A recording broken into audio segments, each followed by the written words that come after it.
Full Zoom. Hello, folks. I'm Dave. I'm Sean.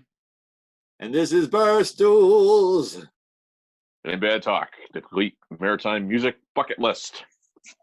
Happy to be back. Happy to be. Oh, gotta take a sip. Oh, yeah. By the Christ. Amen. So we, super fun guest tonight. We're just doing a little, we'll call it pre-pro.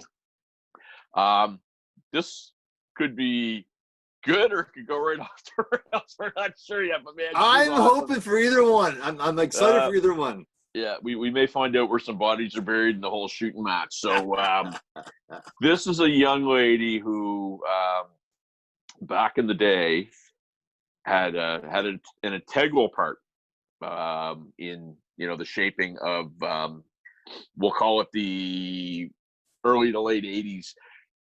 But she was fierce rock chick, but man, oh man, she had a really cool band that was a dance band. Yeah. And some wicked players went through that band. And so hopefully we're gonna hear some good stories here. You're a little short in the camera. If I was gonna be real honest. Yeah, there you go. That's better.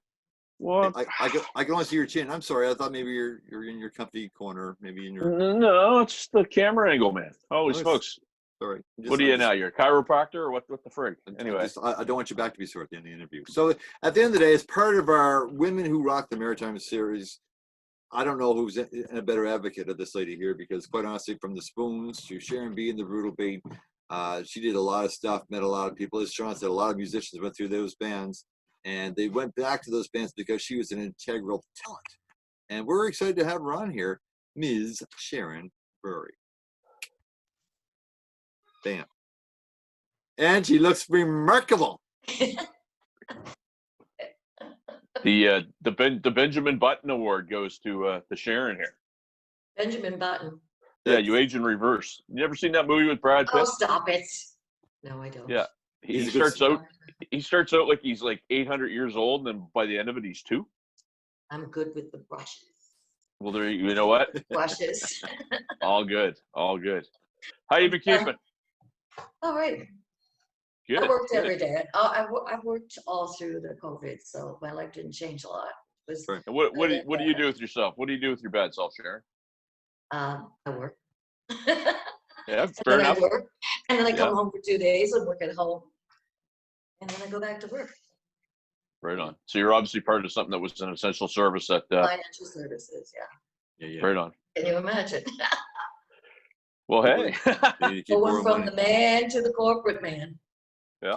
I always had a little bitty problem with it, but anyway, I'm doing well. I've been there for 13 years. Fantastic. Yeah. So I don't know where to begin with you, Sharon. The kind of way we start the whole preamble is just like, this is you're part of our series of the Women Who Rock the Maritimes, and if you remember correctly, and speaking to the camera clearly and concisely, I've been fucking after you to get on the show for 6 weeks. Fair to say? 6 weeks. I had to get myself ready for you. Stop it. Well, Dave and I, truth be told, I might still have some supper in my teeth there, and I'm wearing track pants. So there you go. You know what I mean? I didn't mean that way. I meant psychologically. Yeah. Oh well, listen. We play nice, so that's true. Okay, good. Yeah. Good. I don't know. I haven't watched any of the two. Yeah. Well, let's start. We'll start with a softball one here. So, so you're originally from Newfoundland. Yes. So why don't you tell us how you got over, what you did over there, how you started, and when you came over to I guess Halifax to get going. So I crossed the ocean twice. I did. I crossed the ocean twice. I lived on a little fishing island on the very east coast of Newfoundland. Not when you're going up to the tip, but when you're going up to the eastmost point of Newfoundland, a little island called Greenspot. And my dad was a grandfather. My dad was a grandfather. My grandfather was a fisherman. My dad was a fisherman. And he did that, I don't know, he was old enough to qualify for whatever they call it, Department of Veteran Affairs thing, which was, and his fisheries, it is they were giving him. And then he died, I think, a few years after that. And he was a hardworking guy. He was out on the ocean at 5 o'clock in the morning, got in at 12 noon, sat down for his lunch, which wasn't a sandwich, it had to be a meal. Went out, met in his nets, and did that every day. And then he cleaned the church on Sunday, and he was the role model in my life. As a little girl, he was the role model. I didn't model myself after the women. I don't know. I don't know. And I always wanted, even though when I lived there, on my kitchen window, the ocean meets the sky, right? Icebergs and a lighthouse, all of this stuff. But I didn't appreciate this. 5, 6, 7, 8, 9 years old. I wanted to get the hell out of there. See what was behind, the ocean. So I got out of there. And I lived in Glovertown. My parents and I actually, so we crossed the ocean to move to Glovertown, losing my train of thought. See, this is the part of life that's not good, is losing your mind. Never mind your eyesight or anything like that. So I crossed the ocean, Greensbond being an island itself, across the ocean to Newfoundland, my first mainlanders. And moved into Glovertown, which is east of Gander, so it's just outside of Gander. Everybody knows Gander. Yep. Right. So, and then when I was 16 years old, I did what everybody else did when they finished high school. They moved from Gander to Glovertown, from Glovertown to Gander to go to trade school to get a job, because there was really nothing to get a job in Glovertown. Almost like a retirement settlement with schools and kids. It didn't make sense. It's an oxymoron. So you're either a teacher or mortician, one or the other, I guess. Right, exactly. No, they had to take bodies into Gander to get them clean. I'm sure they had somebody locally, but that wasn't a business they saw when they were walking up the road. And when I was in Gander, I worked at my first job was a cashier cook then at Mary Brown's Fried Chicken on the highway. There you go. I've been there. Inside of Gander. And oh yeah, everybody's been there. This is on the highway, so everybody's been there, including all the drunks from Gander every night after the club shut down. Because we were open till 2 o'clock in the morning, and we did all of the cooking. There was no people behind the scenes doing the cooking while you're standing there pretty. But you have to do everything. You have to cut the chicken. You have to cook the chicken. One of those kind of things. Boss saved a lot of money. It was the hardest job I ever did in my life. Is that I was so tired when I came home at night. I lived in a group of apartment buildings and went out here and there illegally, of course, 16 years old, sneaking out. I was never asked for my ID. Never asked for my ID. I don't think I've ever been. I would like to be asked for my ID. I will ask you for your ID. Yeah, it's interesting. But you can't make a joke about that in the liquor store, because I did once. Why do you guys never ask me for my ID? He said, well, get me your ID. I said, I don't have it with me. He said, well, you shouldn't ask me for it. Well, that's it, right? Yeah. I've never been ID'd either in a bar or liquor store, so we share that. We have that in common. That's a I get ID'd every time I go out. Yeah, right. So I don't think that I met John Geddes in a bar. I think that I met him through a friend who knew this band that was staying in the next apartment building. So there were 3 apartment buildings. I'm in one, they're in the next. And she used to go over there and hang out. Her and a couple of friends of theirs would hang out with and all of that stuff. So one day I'm over there and we get onto the subject that I had been raised in singing in the church. I've been raised in the church. I went to church on Sunday in the morning, Sunday school in the afternoon, and Sunday night. From the time I was probably, 18 months old for the morning, and 5 or 6 for the rest of my life until I left home. South Calvary Church, right? Yeah, and I sang in church, and we started talking. John is a good talker. He's a charming man when you want to get him talking. So we started talking, and he said, well, we're auditioning, and we lost a singer, the Spoons. Who are the Spoons? I'm thinking, because the Spoons to me culturally is the Spoons playing the Spoons. That's what I'm saying. Yeah. What you're talking about. What kind of band is willing to join? And I don't play the Spoons. I'm thinking that. I didn't say it. I knew they were a rock band, but in my head I'm going, what kind of name is that for a band? Spoons. So anyway, some morning he said, "What did you come out and audition?" And I'm freaking out. I'm like, "There's no way. I've only ever sang." I sang, of course, in my room, in the hairbrush, right in the mirror. I did all of that, and in church, but I'd never sing anything in any other gathering, but in the church. So were you listening to other music besides the church music? We did. We were. My mother didn't entertain a lot of heavy duty stuff in the house, right? She was very strict. But I snuck a Fleetwood Mac album in there when I was 16, I think. Rumors. Mm-hmm. There you go. Add up, do the math now, people. So anyway, yeah, I snuck that in there, and I snuck some. Well, the gospel. I snuck a lot of gospel in there that was blues rooted. You know what I mean? Because I could.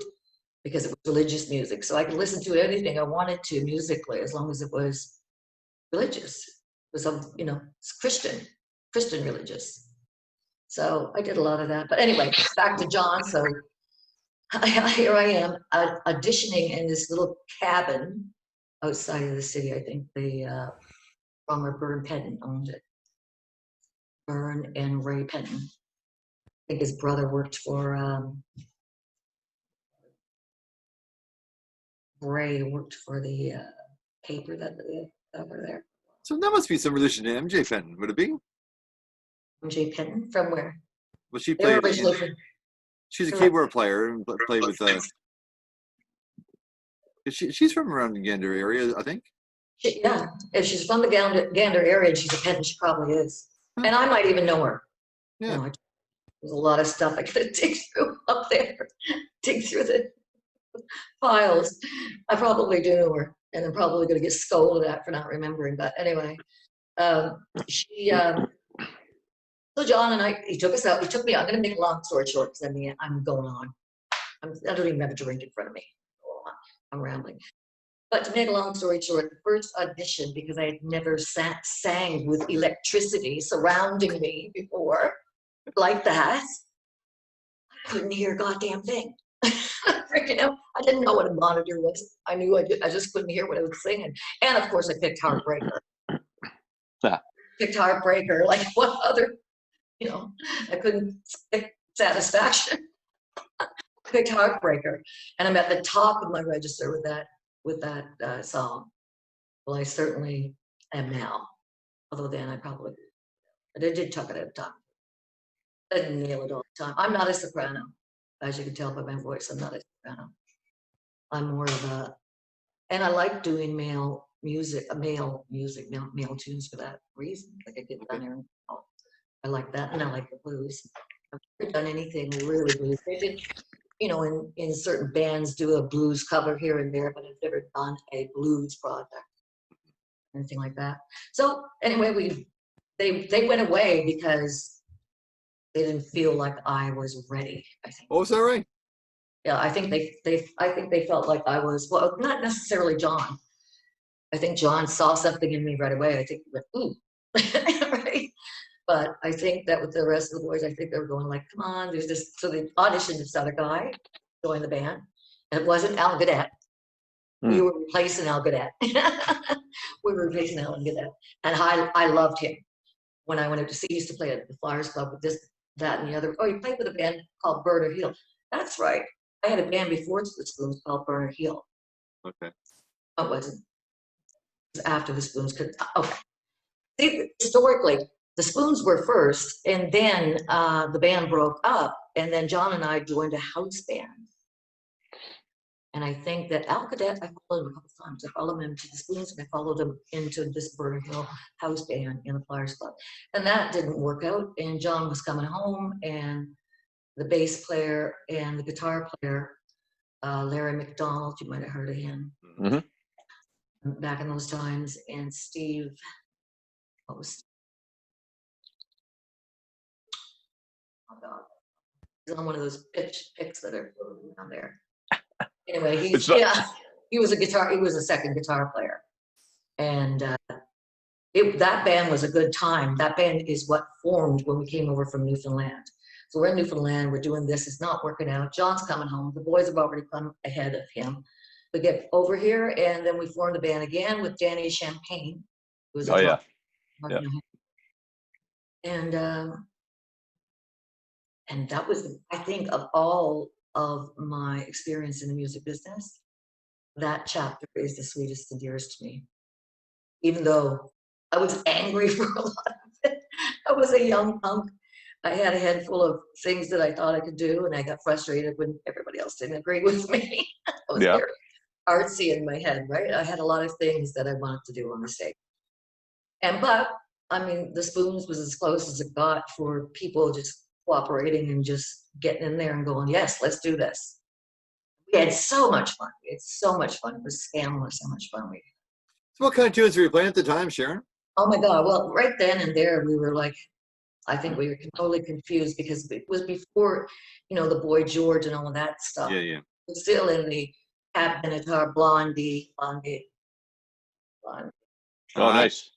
Yeah, Blondie and, oh, Jesus, all of these, Del Bazio, Missing Persons. You remember that band? Yep. I loved her. See, these are the kinds of things. I didn't want to wear saran wrap on stage. I didn't want to do, I didn't want to do, even though everybody thought I did, I'm sure. I didn't want to do what Leon did. I didn't want to do that. Everybody else was doing, I didn't want to do something everybody else did. I just wanted to do something. I didn't get to do all the stuff that I wanted to do, but I had fun doing the things that it was great. But then John and I parted ways because we were together as a couple. And that was my biggest heartbreak of my life because I lost my brother in music. You know, when we got sour with each other for a little while when we first broke up, everybody does. They're lying if they say they don't. Right? Everybody does.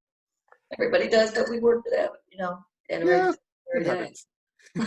It happens. And then I went in, after that, I went in a heavy metal direction because I wanted to do that. I saw Leanne and I thought, I can do that. But I wanted to do it more as I still wanted a little more music in it than like straight ahead metal.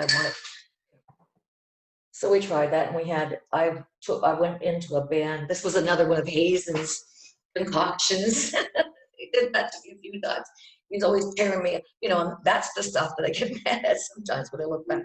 Because I had so little voice back then. I was just glad as friggin' hell to be doing what I was doing. I was glad that I had that opportunity. Yeah. I was starving to death. I mean, we were making no money in the beginning. I think our first gig was out at place outside of the city.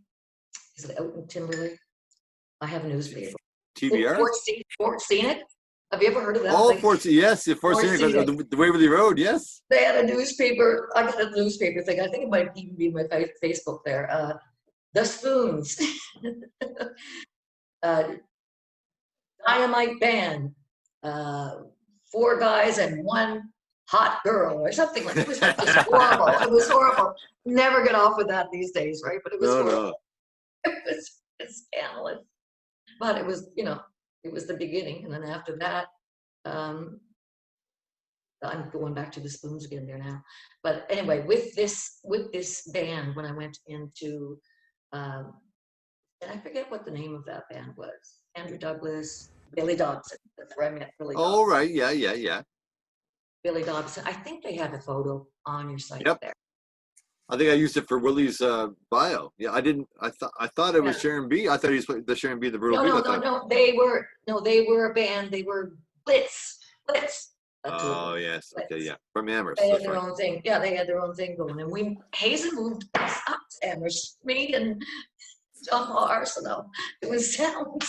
Moved up to Amherst and stayed in a house up there.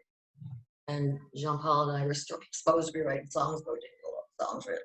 Anyway, we just rehearsed the band because we were, you know, working hard rehearsing the band. And then after that, that didn't last. That was Rhiannon. That was the name of that. Right. Rhiannon, right. That's the middle thing. I was doing I had done some Black Sabbath and all of that stuff, though, with the Spoons. The Spoons did everything. I mean, you asked me, I didn't even answer that question. When we came over, it was the new wave rock and roll. And then we went through the 80s foolishness, and we did touch on some blues. We just did bar music. We were a bar band. Yeah. We wanted to be rock stars. We were a bar band. You know what I mean? Yeah. Everybody wanted to be a rock star back then. We had high hopes. And I did lots of stuff after that that was, that took me close to the edge of jumping into that scary world of success. Sure. So here's the thing, Sharon. There wasn't that many women playing the scene in the day. Right? When I came here, the only woman that I saw on stage, and I think that that young lady from out west, Sarah McLaughlin, out west, but she moved here from there. I think she had just left town, so I never ever saw her. There was Peggy Quinn, from what I can remember. I'm gonna miss somebody. There was Peggy Quinn. She was playing a piano, so she wasn't in a band. I think that she probably did gigs here and there with people, but she was basically doing her piano bar thing. There was Pam Marsh. She was gigging around, but I played in different circuits than she played in. There was, who else was there? Doris Mason, maybe? Or? Helen Beauduc was dancing. She was singing for Sam Moon. She was his backup singer. I loved her. I was completely smitten with her. She had a powerful, strong voice. And I wanted to be like her when I grew up, but I grew a different way. But you never grew up yet, so there you go. No, I didn't grow up yet. You're right. You're right about that. But and, you're mentioning some of those women who are all great. They're all talented, but you kind of were. Oh, they were standing in front with a fucking microphone. Right. You were right. I took that kind of stance. So I got right. And I got to ask you. So I mean, like, A, you're one of the few women that's in the scene, and B, you're not doing that genre, and you're playing with the boys. Yes, I was. Yeah. So what was it like for you to have to do that? Because I mean, to me, it's kind of like, you have them as mentors in a way, but really you're your own gal because there's nobody else that you could. You're pioneering it, really. You're pioneering it, really. Yeah. Well, I didn't ever play an instrument in the band. I did, I think, a couple of times. I think when I had a Guy Turner. Oh, that's another switcheroo that Hazen did. I had Guy Turner. That was another switcheroo. I think Willie made some mention to that, calling it switching singers, but they actually switched the whole thing. They just did a little boop boop. They did that all the time. I had to keep up. I worked hard. I can tell you that now, because I loved it so much when I was in it. I didn't think that I was working hard. I never felt like I was working hard enough, and never, getting the kind of songwriting happening was very frustrating that I wanted to get going. Never happened. I think in the Spoons, John and I did some really fun stuff together, but they were almost jokes. Like we had a song called Plastic Hooker that everywhere, it was a song about a man's obsession with a blow-up doll, right? This is where my brain was. I was always in this, but we were in a very creative phase at the time. And he was playing this, I think it was Get Off My Cloud. And he said, this is Get Off My Cloud by the Rolling Stones. They're playing it backwards. And I went, what are you talking about? And so I started, she walks those streets in pretty things. In my little, that era, everything was a growl and punk. Chrissie Hynde. Chrissie Hynde wasn't here in Halifax, but she was one of my big influences. I like that. I really wanted to explore the punk thing more than I did. It's probably a good thing because I'm still alive today, right? I think it would have probably been dangerous to do that. Joan Jett was around that time. You would have had Joan Jett. Yeah, I love Joan Jett. Yeah. Yeah, that was sort of in the Rihanna phase. And then was the big one, Sharon Burry. Then that's when Hazen put this whole freaking road show together. Mm-hmm. Well, he was good at that. He was good at putting stuff like that together. Yeah. But it's funny. Willie was talking about that whole switcheroo of bands and stuff, and it's like we need to find out exactly where that gas station parking lot was and put some sort of plaque on there, because it seemed to happen a lot and always in the same spot. Oh yeah. I was told on the night, of the last gig. That's how Hazen did that, and then of course. And Hazen wants to have you in the office on Monday morning at 11 o'clock. Okay, keeping it together. So Sharon B was a very enjoyable experience as well. The musicianship, of course, in that band, and the strength of performance ability. Mhm. Yep. Everybody was a performer in and of themselves. That was where we hired Creighton Dome. Yep. When he was, I think he was like me, he was only 18 years old. Is that right? Because I did the same thing. Yeah. I was playing when I was 18, and when I turned 19, they thought I was 20. I said, no, I'm 19.